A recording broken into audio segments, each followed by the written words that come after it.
Prezados irmãos e irmãs, terminado o tempo pascal, com a solenidade de Pentecostes no último domingo, a igreja retoma o tempo comum, que dos tempos litúrgicos é o maior tempo dentro da liturgia da igreja. São 34 domingos que nós celebramos, porém, esses 34 domingos foi interrompido antes da Quaresma, agora é retomado após o tempo da Páscoa, e nós então iremos até o tempo do Advento, nos 4 domingos que antecedem a celebração do Natal. E dentro do tempo comum, a igreja celebra em alguns domingos do tempo comum algumas festas, chamadas Festas do Senhor. Uma delas é a de hoje, a festa da Santíssima Trindade. Quando nós então celebramos este Deus que se manifesta nas 3 pessoas divinas, o Pai, o Filho e o Espírito Santo. Um só Deus em 3 pessoas. Mas quando nós celebramos a Santíssima Trindade, a tendência que nós temos é querer explicar ou decifrar o mistério de Deus, que é uno e trino, um mistério que se esconde por detrás de um Deus em 3 pessoas. E é exatamente o que nós não podemos fazer. Primeiro, porque Deus é um mistério que vai muito além da nossa compreensão humana. Nós não podemos, de certa forma, querer decifrar, especular o mistério de Deus. O mistério não é para ser especulado, o mistério não é para ser decifrado, o mistério é para ser contemplado. Por isso hoje nós somos convidados a contemplar este mistério de um Deus que se manifesta a nós presente em 3 pessoas, 3 pessoas distintas, 3 pessoas, no entanto, um só Deus, um só Senhor, uma só majestade.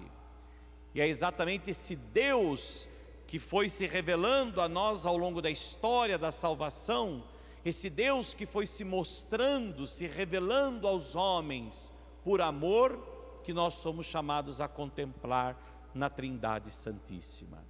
E por isso, meus irmãos, nós não deveríamos perguntar diante do mistério da Trindade, nós não deveríamos perguntar por quê, porque nós não vamos encontrar uma resposta. Por que é um Deus em 3 pessoas? Ou como um Deus em 3 pessoas? Então nós não conseguiremos chegar a lugar nenhum, se nós quisermos perguntar por que e como. Mas nós devemos olhar para a Trindade e dizer para quê, nos perguntar para que um Deus em 3 pessoas. Então certamente nós vamos encontrar uma resposta. Para que um Deus em 3 pessoas? Para que Deus pudesse revelar o seu amor aos homens, Ele nos criou, Ele se manifestou na criação. Esse Deus que estava escondido, manifestado pela sua palavra, palavra que se fez carne e habitou entre nós, na pessoa do Filho Jesus Cristo, para que os homens por meio dele pudessem também ser salvos, para que os homens por meio dele pudessem conhecer a Deus, conhecer a face do Pai. Pois o próprio Jesus disse: ninguém vai ao Pai senão por mim, quem me vê, vê o Pai.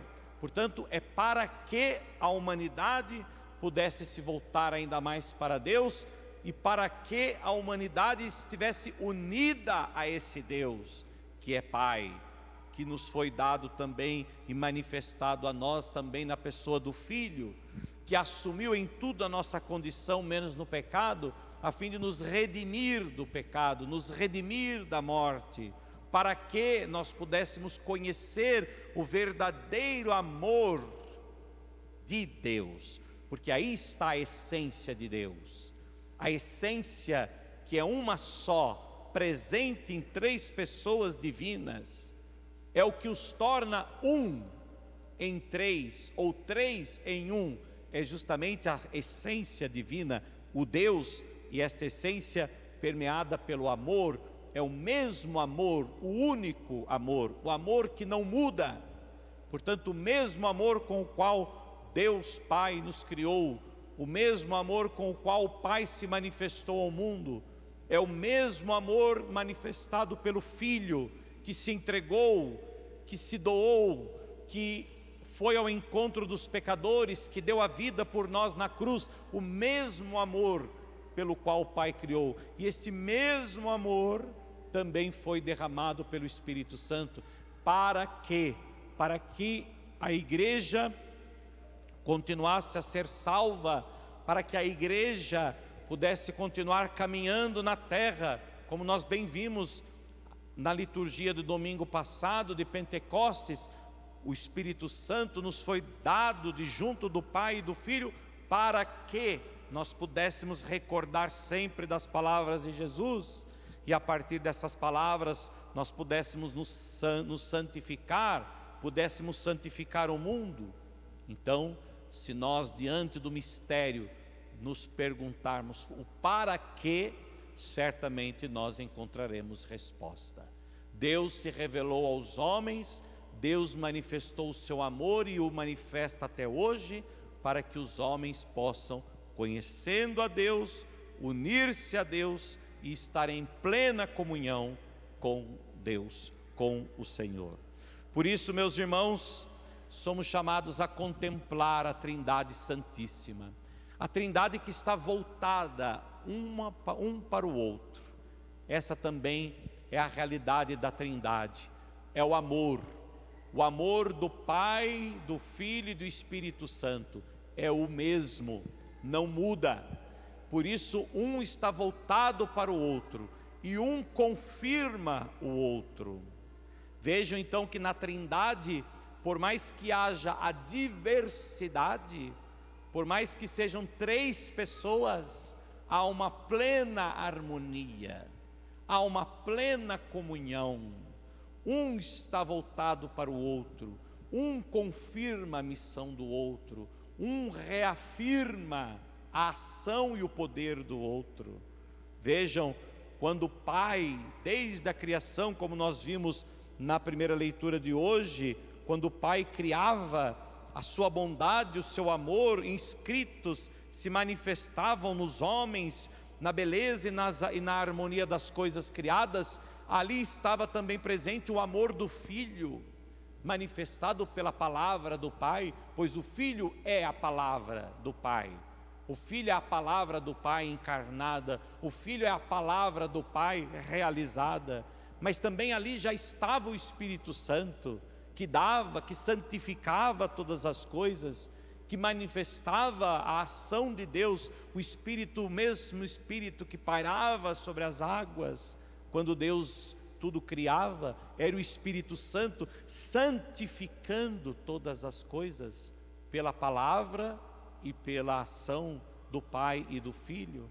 Portanto, quando Jesus foi enviado ao mundo, Jesus ensinava com autoridade, e Jesus era conduzido, ungido pelo Espírito Santo.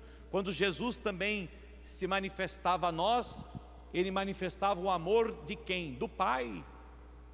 É o mesmo amor que estava presente nas suas atitudes, era uma manifestação do amor do Pai, e era também manifestação do Espírito, porque nós ouvimos muito bem na leitura de domingo passado, ninguém pode dizer Jesus é o Senhor a não ser no Espírito Santo. Portanto, o Espírito Santo também presente na obra, na missão, na ação de Jesus, e o Espírito Santo derramado de junto do Pai e do Filho, que nos santifica até hoje. É pelo Espírito Santo que nós estamos em comunhão com o Filho e em união com o Pai. Portanto, vejam que a Trindade Santíssima é a perfeita comunhão, é a perfeita comunidade, comum unidade. uma unidade comum entre os três, porque os três, na verdade, participam de um mesmo Deus, de um único Deus. Os três participam de uma única realidade do amor de Deus manifestado a nós. Portanto, qual o ensinamento que poderíamos tirar para nós do mistério da Trindade, deste mistério tão grande do qual nós somos chamados hoje a contemplar? Que nós também sejamos capazes de estarmos voltados uns para os outros, que nós também sejamos capazes de estarmos voltados uns para os outros e todos unidos pelo mesmo amor de Deus, que o mesmo e único amor que une o Pai, o Filho e o Espírito Santo, seja o mesmo amor que também nos une, seja o mesmo amor que estejam presentes nas nossas ações, seja o mesmo amor que motive as nossas ações, que inspire as nossas atitudes, pois se assim o fizermos, nós estaremos também em plena comunhão com quem? Com o Pai, com o Filho ou com o Espírito Santo? Estaremos em plena comunhão com Deus, que é Pai, Filho e Espírito Santo. Se nós procurarmos nos esforçar então por viver esse amor que se volta para o outro, esse amor que se dá ao outro, esse amor que confirma a ação do outro e que se vê na atitude e na ação do outro, nós estaremos também mais semelhantes a Deus. E nós um dia poderemos contemplar a Deus a partir desta realidade divina da qual hoje nós procuramos imitar aqui na terra. Que a nossa ação de hoje, inspirados por esta liturgia, seja também uma ação trinitária, que nós possamos viver uma espiritualidade trinitária, a espiritualidade de quem está voltado para o outro, a espiritualidade de quem reconhece a ação do outro e de quem confirma a ação do outro pelo amor. Por isso, glorifiquemos a Deus, glorifiquemos ao único Deus e Senhor, Ele que é Pai, Filho e Espírito Santo. Glória ao Pai, ao Filho e ao Espírito Santo, como era no princípio, agora e sempre.